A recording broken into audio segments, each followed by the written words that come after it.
9 mayda Azərbaycanın gözəl köşələrindən biri olan İmişli rayonunun ərazisində Sovet imperiyasının bayrağını qaldıran Salih Səmədovu həbs ediblər.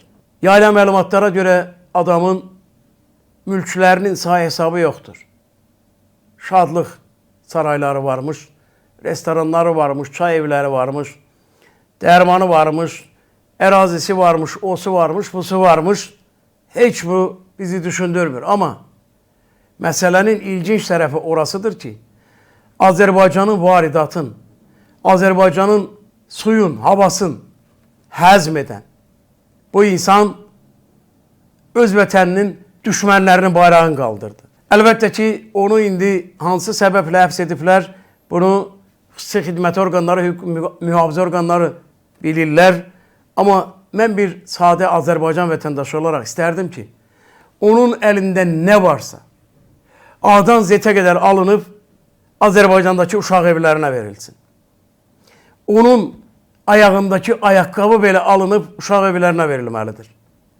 Əgər sən düşmənin bayrağını qaldırırsansa, işğalçıya xidmət edirsənsə, vətəninə, xalqına xəyanət edirsənsə, sənin alacağın cavab budur. Amma bizi düşündürən başqa məsələdir. Bitdi mi Salihlər? Qurtardılar mı? Neçə mindilər bunlar? Hər zaman mən söyləyirəm sizə, əziz dostlar.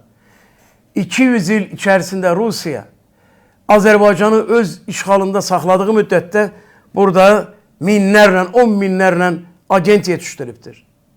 Və onlar bugün sakit oturublar. Səslərini çıxarmırlar. Mən verilişlərin şərhlərində yazılan yazılardan o nəticəyə gəlirəm ki, Salihlər bitməyibdir. Onlar minlərləndir, 10 minlərləndir.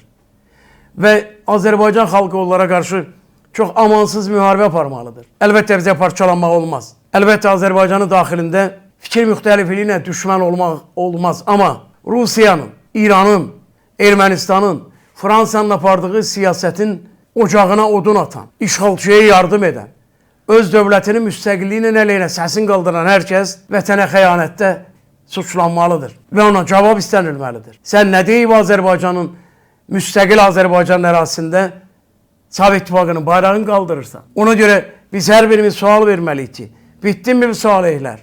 Əli Heydər Qarayevlər bitdi mi? Bitməyiblər. Baxın, üstündən bir əsrdən artıq zaman keçibdir. Amma Rusiyanın burada yetişdirdiyi casus şəbəkəsi hələ də yerindədir.